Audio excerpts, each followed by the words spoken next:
Le premier ministre François Legault annonce sa démission. La Fédération des chambres de commerce salue l'héritage économique de François Legault à la tête du Québec. Saint-Pamphile conserve ses 4 fleurons grâce à l'engagement citoyen.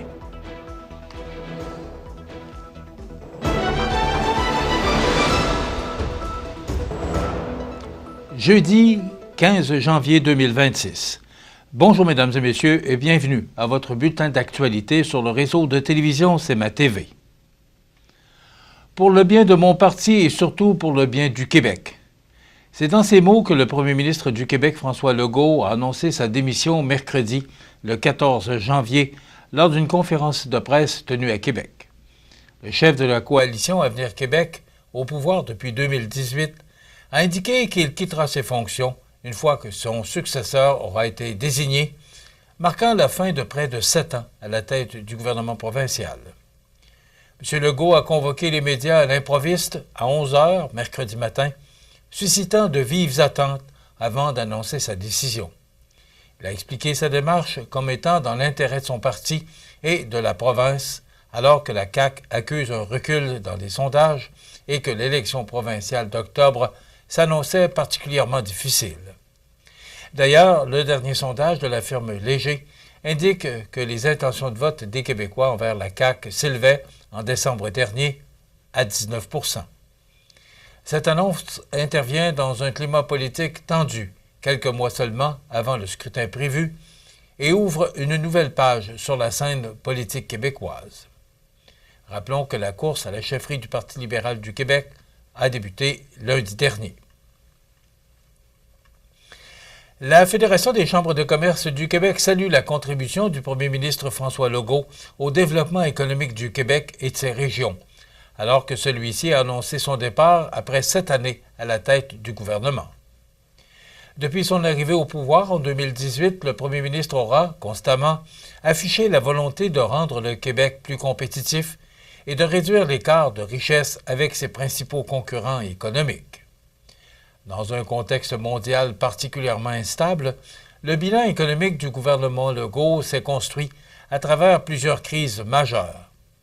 La pandémie de COVID-19, la période de forte inflation qui a suivi, ainsi que la guerre tarifaire initiée par l'administration Trump ont marqué ces 2 mandats. Malgré ces défis, la Fédération souligne que le gouvernement a maintenu le cap sur la croissance et la compétitivité des entreprises québécoises. La présidente directrice générale de la Fédération, Véronique Proulx, a tenu à reconnaître l'engagement constant du premier ministre envers le milieu des affaires. Elle rappelle notamment la réforme d'Investissement Québec, ainsi que l'annonce de crédits d'impôt nouveaux ou bonifiés dans les plus récents budgets. Selon elle, ces mesures constituent un legs économique important pour l'ensemble des régions du Québec. Elle souligne également la collaboration soutenue du premier ministre avec les acteurs économiques, particulièrement durant la pandémie, alors que les décisions gouvernementales visaient à limiter les impacts sur les entreprises et les travailleurs. La Fédération salue aussi la volonté du gouvernement de positionner le Québec dans des secteurs stratégiques d'avenir. L'appui à des créneaux comme l'aérospatiale et l'énergie propre, de même que le développement de nouvelles filières, notamment celle de la batterie, témoigne d'une approche économique tournée vers l'innovation et la transition énergétique. Par ailleurs, la Fédération rappelle avoir appuyé les orientations de la vision économique Le pouvoir québécois, axée sur le développement des filières de la défense ainsi que des minéraux critiques et stratégiques. À l'aube d'un changement de premier ministre, la Fédération insiste toutefois sur l'importance de maintenir des actions concrètes pour soutenir l'économie. Les entreprises s'attendront notamment à des mesures favorisant l'accès aux contrats publics et répondant aux enjeux persistants de la pénurie de main-d'œuvre, 2 facteurs jugés essentiels à la croissance future du Québec. La Fédération des chambres de commerce du Québec réitère, enfin, sa mission de favoriser un environnement d'affaires innovant, concurrentiel et durable partout au Québec, collectivement. Saint-Pamphile conserve ses 4 fleurons grâce à l'engagement citoyen. Tous les détails après la pause. Le restaurant Pizzeria Porto Bellissimo, un incontournable à Saint-Jean-Port-Joli. Pizza débordante de garnitures, menus variés et abordables. Délicieux desserts avec des produits de grande qualité des gâteries de l'Ami. Porto Bellissimo et les gâteries de l'Ami, route de l'église à Saint-Jean-Port-Joli. C'est à travers le respect et le besoin de faire plus pour les familles en deuil et l'expérience qui s'est transmise de père en fils que la Maison funéraire Laurent Normand a su au fil du temps se bâtir une réputation de confiance. La Maison funéraire Laurent Normand à Montmagny. Laissez-nous vous accompagner.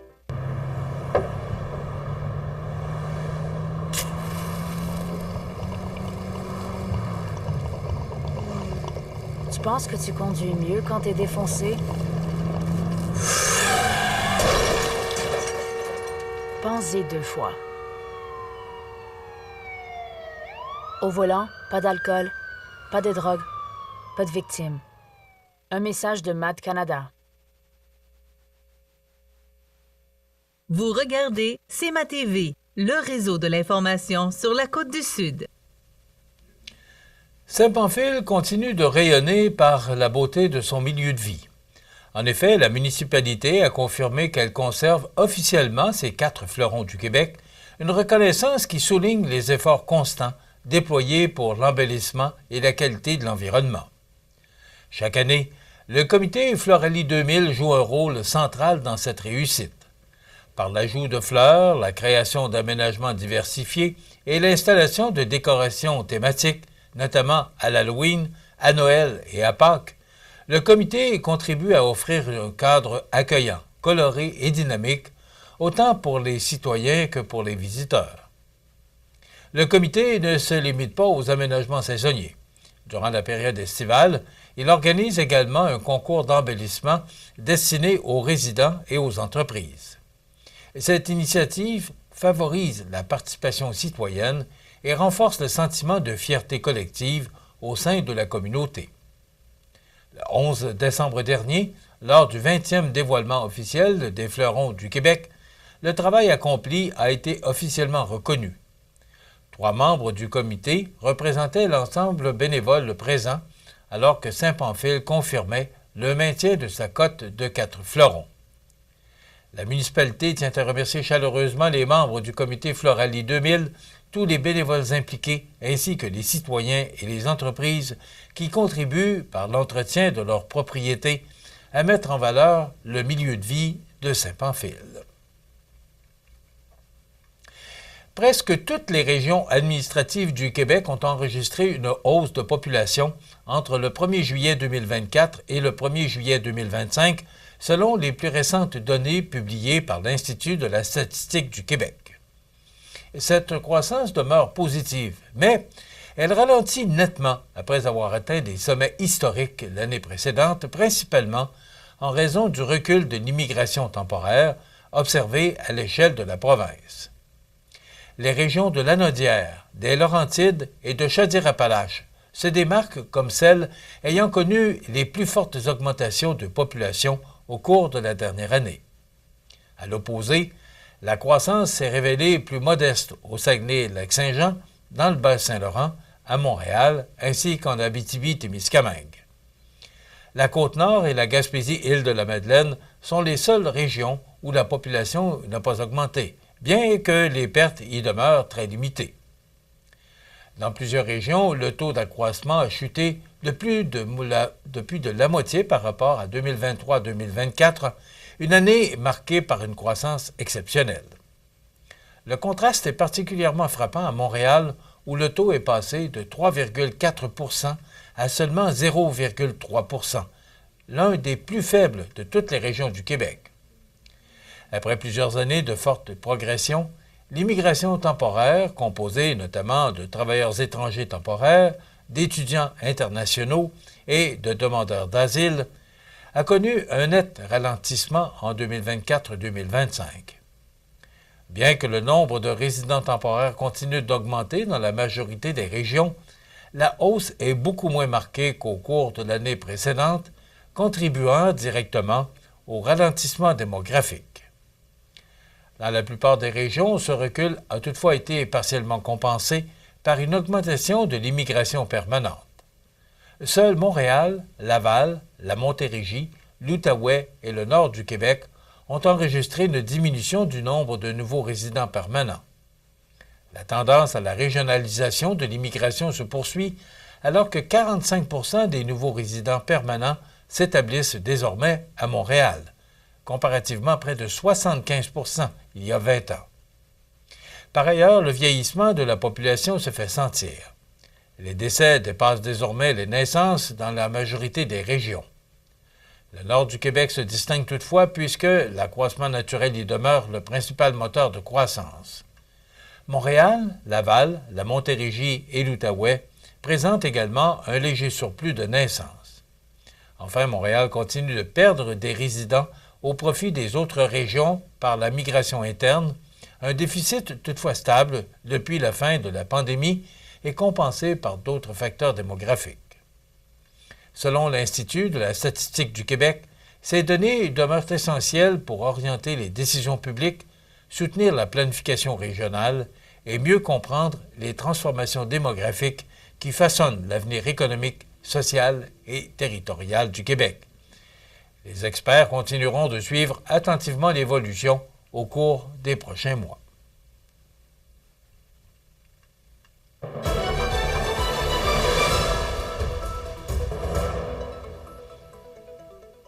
Au sport, les plaisirs de l'hiver seront encore plus inclusifs cette saison en Chaudière-Appalaches. Grâce à l'initiative de l'Association régionale de loisirs pour les personnes handicapées de la Chaudière-Appalaches, les personnes en situation de handicap auront accès tout au long de l'hiver 2026 à des activités de ski alpin adaptées, de ski de fond et de raquettes dans plusieurs stations de la région. Concrètement, 6 sites touristiques participent à ce vaste effort d'accessibilité dont le mont Orignal, le Massif du Sud, le mont Hadstock, le centre de plein air de Lévis, le centre de ski Saint-Georges ainsi que le club de ski de fond Bordelot. Ensemble, ils rendent possible la tenue de journées découvertes gratuites permettant aux participants de s'initier au sport d'hiver adapté dans un environnement sécuritaire et encadré. Ces journées découvertes incluent l'accès au site pour la personne handicapée et son accompagnateur, l'équipement spécialisé, ainsi que l'encadrement par du personnel formé. Elles sont offertes sans frais grâce au soutien financier du ministère de l'Éducation du Québec par l'entremise du programme d'aide financière aux initiatives en milieu communautaire.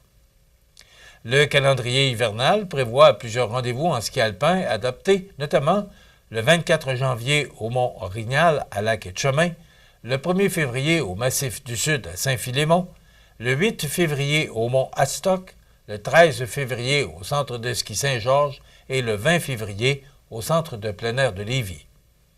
Une journée consacrée au ski de fond adapté et à la raquette est également prévue le 6 mars au club de ski Bordelot à Saint-Henri. Au-delà de ces journées spéciales, les personnes handicapées peuvent aussi pratiquer le ski alpin adapté tout au long de la saison au Massif du Sud, au mont Orignal et au mont Hadstock grâce à des forfaits incluant l'équipement et l'accompagnement par un moniteur pilote certifié. Organisme reconnu par le ministère de l'Éducation et de l'Enseignement supérieur, l'Association régionale de loisirs pour les personnes handicapées de la Chaudière-Appalaches poursuit ainsi sa mission de promouvoir l'accessibilité, l'intégration et la participation active des personnes handicapées aux loisirs, au sport et au plein air dans l'ensemble de la région. Voilà ce qui complète votre bulletin d'actualité de ce jeudi 15 janvier. Dans un moment, les prévisions de la météo. Et le menu de cette émission du 15 janvier, dans un instant, on vous présente une entrevue avec Mme Anne-Christine Charret, qui est directrice générale de la Chambre de commerce Kamouraska-Lillet. Audrey Saint-Pierre se rendra au Collège Jésus-Marie pour nous faire part de ses trouvailles. Et bien sûr, il y aura des commentaires d'actualité qui porteront essentiellement, vous comprendrez, sur le départ soudain que tout le monde a pris à 11 h hier matin du premier ministre François Legault. Alors, je vous souhaite de passer une excellente émission à notre antenne.